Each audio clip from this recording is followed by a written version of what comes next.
제가요, 강연 끝나면 늘 인사말을 드립니다. 오늘 네. 강연 잘 들었습니다. 라고요. 네네네. 근데 오늘은 정말 잘 들었습니다. 정말 공감하고 또 목소리에 네네. 집중이 되고 그 네. 재밌는 내용에 또 네. 집중이 되고 네. 아, 이게 바로 공감적 듣기구나 라는 아. 걸 느꼈는데요. 네네. 저희 진심이 좀 느껴지시나요? 지금 네. 우리 김 교수님께서 네. 저 앞에 앉아 계셨잖아요. 네.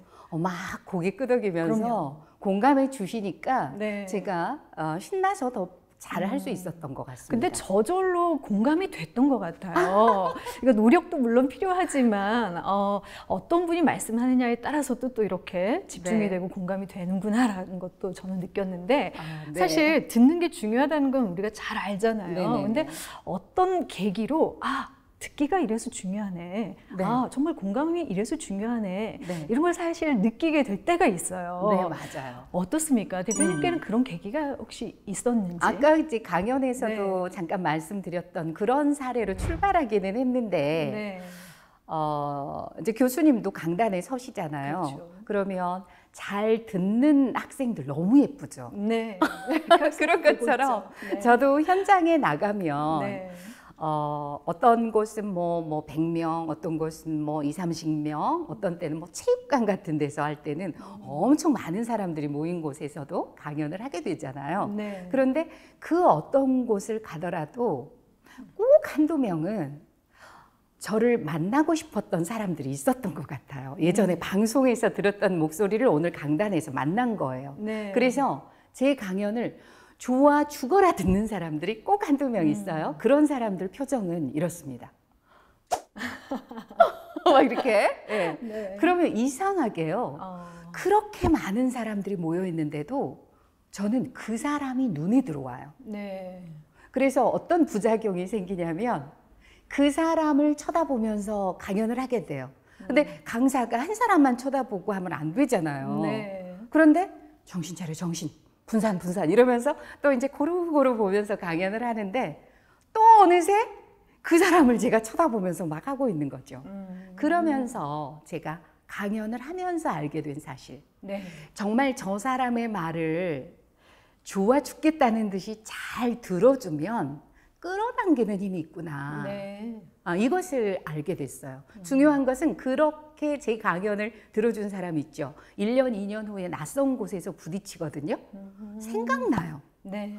기억 효과까지 있구나. 그러니까 강하게 나를 어필할 수 있는 거죠. 그래서 네. 군중 속에서 나를 어필할 수 있는 가장 좋은 방법?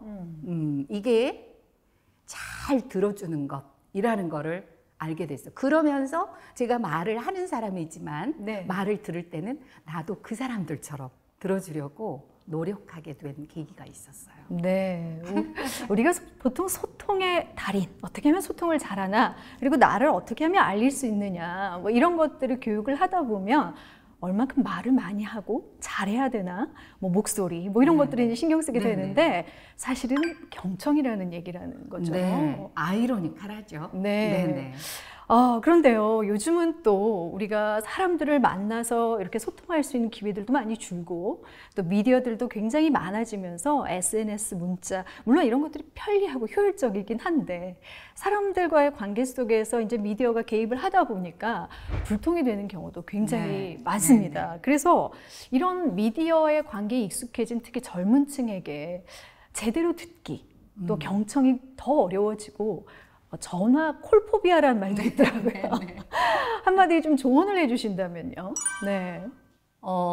콜포비아, 뭐 폰포비아, 뭐 그렇죠. 이런 말들이 생겨났는데 저는 그 말을 들으면서 뭐가 생각나냐면 우리 김 교수님도 기억할지 모르겠어요. 아마 2000년대 초반쯤이었을 겁니다. 그 외화 중에 섹스 시티라는 네네. 그 영화에서 여주인공이 남자 주인공한테 이별 통보를 받아요. 근데 그게 포스트잇 한 장이었어요. 네. 그때 정말 많은 시청자들이 격분했거든요. 그럴 수가 있냐, 남자답지 못하다, 비겁하다. 그런데 요새는 조금 달라지긴 했지만 그런 인스턴트 메시지로 업무 처리까지 하는 그렇죠. 그런 경향들이 드러나고 있잖아요. 네.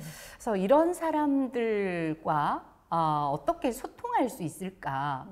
이런 사람들이 어떻게 변화했으면 좋을까? 네. 이런 생각을 하기 이전에 사실은 기성세대도 조금은 수용하는 자세가 필요할 것 같아요. 네. 왜냐하면 기술이 발달하면 자연스럽게 커뮤니케이션의 변화는 따르잖아요. 네. 그래서 이런 상황들을 수용하고 이런 상황에서 소통의 방법 자체가 다른 이 사람들의 마음을 열 수 있는 대화를 그래서 더욱 더 꾸준히 네. 노력을 해야 되는 것이고 이것은 아마 젊은 세대들보다는 오히려 기성세대들이 노력해야 되지 않을까 네. 저는 그런 생각을 해봤습니다.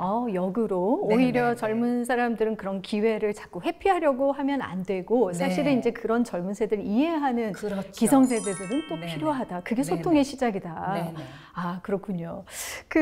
우리가 이제 이런 것들도 사실은 경험을 해봐야 하고 많이 느껴봐야 하고 왜 소통이 중요한지 알아야 사실 되는데 공부는 노력하면 되잖아요. 열심히 공부하고. 네, 네. 네. 근데 이런 그 커뮤니케이션에 있어서 내가 좀 부족한 부분, 경청이 안 된다면 네, 네. 이것도 과연 노력으로 가능할지 어떤 노력을 그럼 해야 할지 궁금합니다. 네, 네, 네. 제가 그 노력의 산 증인이기 때문에 네. 제가 이금희 아나운서를 네. 따라하면서 이게 경청의 훈련이 되고 그게 이제 몸에 배게 되더라고요. 네. 근데 몸에 배야 이게 나오지 그렇죠. 마인드만으로 저절로 되는 게 아니거든요. 근데 사실 자꾸 이렇게 하다 보면 그것은 경청을 한다는 것은 상대를 좀 배려하는 마음이거든요. 네. 근데 상대를 배려한다는 것은 사랑이잖아요. 그러니까 사랑하는 마음이 내 안에 채워지는 걸 느끼게 되더라고요. 네. 그러면서 내가 사랑이 많아지는 사람이 되는 거죠. 네.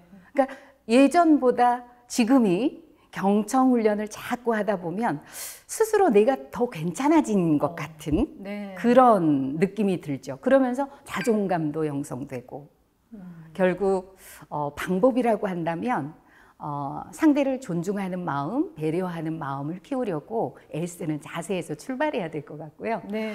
그게 생기고 나면 이제 눈 맞추고 미소 짓고 정말 진심으로 들어주려고 진땀이 날 정도로 네. 그렇게 노력하다 보면 몸에 배는 경지가 오지 않을까요? 맞아요. 맞습니다. 사실은 관심이 없으면 얘기도 하기 싫고 얘기도 그렇죠. 듣기 싫거든요. 네네. 근데 말씀처럼 관심과 사랑, 네. 그것이 이제 배려의 출발이고 그게 필요하다. 좋은 말씀 해주셨어요. 오늘 뭐 우리가 늘 일상 속에서 한번 실천은 해보고 싶지만 잘 안 되는 경청에 대해서 다시 한번 생각해 볼 수 있는 그런 계기를 주셨는데요. 강연과 이렇게 잠깐의 대화를 나누면서 혹시 시청자분들에게 더 하고 싶은 말씀 있으면 한 줄 평 부탁드릴게요. 한 줄 평. 네네. 한 줄 평. 우리가 어떤 날은 친구들을 만나고 돌아와서 오늘 나 너무 많은 말을 했어. 이렇게 말을 너무 많이 해서 후회하는 그런 경우 있잖아요. 네네. 그런데 나 오늘 너무 많이 듣고 왔어. 이런 걸로 후회하진 않죠. 그래서 경청은 많이 해서 손해가 없다는 거죠. 그래서 경청하는 훈련을 통해서 상대에게 배려하는 마음을 키우는 그런 여러분이 되신다면 어떨까? 이게 바로 경청의 메시지, 나는 당신을 존중합니다의 실천이라고 말씀드릴 수 있을 것 같습니다. 저도 오늘 너무 우리 김 교수님 잘 들어주시고 네.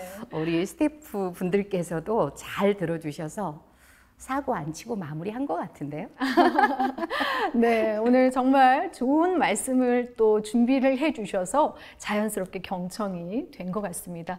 오늘 강연과 그리고 대화 즐거웠습니다. 고맙습니다. 감사합니다. 100마디 말보다 한 번의 실천이 중요하겠죠. 오늘 하루 대화하실 때 상대방의 말을 진심으로 다해서 공감하면서 들어보시는 거 어떨까요? 작은 배려가 큰 인연으로 이어질 수 있을 겁니다. 자, 오늘 내일을 여는 보이스 여기서 마무리 짓겠습니다. 함께해 주신 여러분 고맙습니다.